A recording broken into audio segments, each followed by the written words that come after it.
আসসালামু আলাইকুম। কেমন আছেন আপনারা সবাই? আশা করছি সবাই অনেক বেশি ভালো আছেন। সবাইকে আবারও একবার আমন্ত্রণ করছি আমার নতুন আরেকটা ভিডিও দেখার জন্য।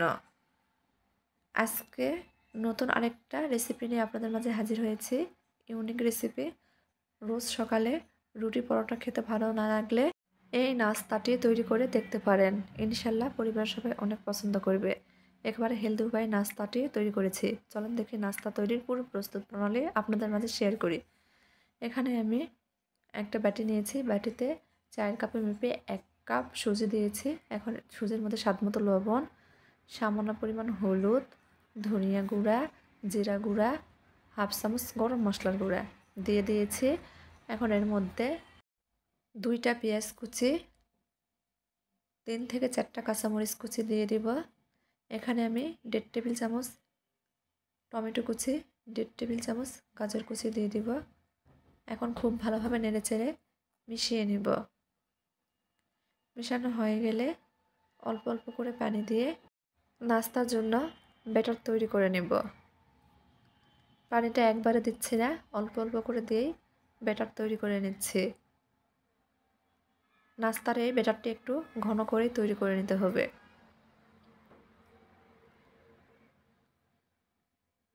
এখানে আমি যে কাপ দিয়ে মেপে সুজি নিয়েছিলাম ওই কাপেরই হাফ কাপ বেসন দিয়ে দিব। আবারও নেড়েচেড়ে মিশিয়ে নিচ্ছি। বেসন দেওয়ার কারণে নাস্তাগুলো খেতে উপরটা অনেক মুচমুচে হবে। বেসন দেওয়ার পর আমি আরও হাফ কাপ পানি ব্যবহার করেছি। এখানে আমার মোট 2 কাপের একটু বেশি পানি লেগেছে। পানিটা আমি একবারে দিইনি, ব্যাটার তৈরি করে নিচ্ছি। খুব ভালোভাবে নেড়েচেড়ে মিশিয়ে নিয়েছি। মিশানো হয়ে গেলে 2 টেবিল চামচ মতো ধনিয়া পাতা দিয়ে দিব। ধনিয়া পাতাটা একটু বেশি পরিমাণে ব্যবহার করছি।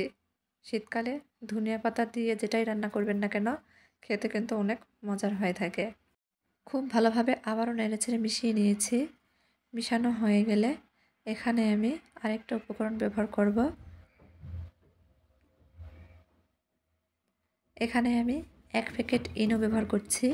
তবে ইনোর পরিবর্তে এখানে 2 চিমটি মতো বেকিং সোডা ব্যবহার করা যাবে।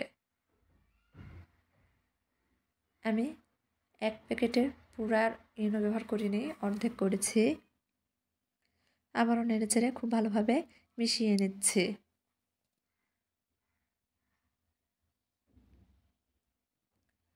আর দেখেন এই ব্যাটারের ঘনত্বটা কীরকম। আমি কিন্তু একটু ঘন করে ব্যাটারটা তৈরি করে নিয়েছি। নাস্তাগুলো বানানোর জন্য ব্যাটারটা একদম তৈরি।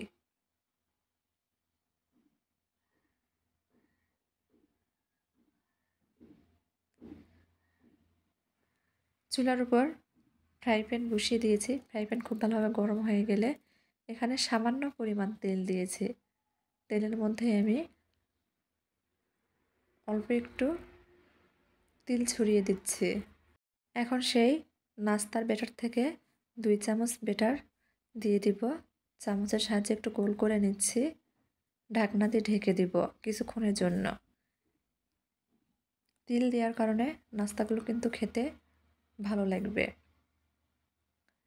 এক পাশ হয়ে গেছে, কিছুক্ষণ পর আমি উল্টিয়ে দিচ্ছি।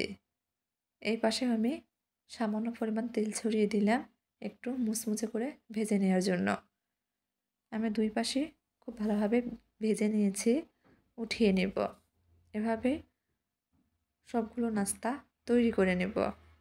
যেহেতু এই নাস্তাগুলো হেলদি উপায়ে তৈরি করেছি সামান্য পরিমাণ তেলে, তারপরে যদি কেউ তেল খেতে না চান তাহলে তেলটা স্কিপ করতে পারেন।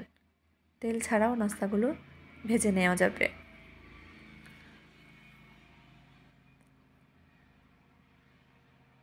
আর এই নাস্তাটি তৈরি করতে খুব বেশি সময়ের প্রয়োজন হয় না। 10 মিনিট সময় থাকলেই আপনি নাস্তাটি তৈরি করে নিতে পারবেন। সকালের নাস্তার জন্য খুব সহজ একটা রেসিপি আজকে আপনাদের মাঝে শেয়ার করছি। দেখতে যতটা লোভনীয়, খেতেও তার থেকে অনেক বেশি মজার। চাইলে ঘরে একবার তৈরি করে দেখতে পারেন। পরিবারের সবাই অনেক পছন্দ করবে। তো আমার আজকের এই সহজ সকালের নাস্তার ভিডিওটি আপনাদের ভালো লাগলে দয়া করে সবাই চ্যানেলটি সাবস্ক্রাইব করবেন, লাইক কমেন্ট শেয়ার করে নিয়মিত চ্যানেলের পাশেই থাকবেন।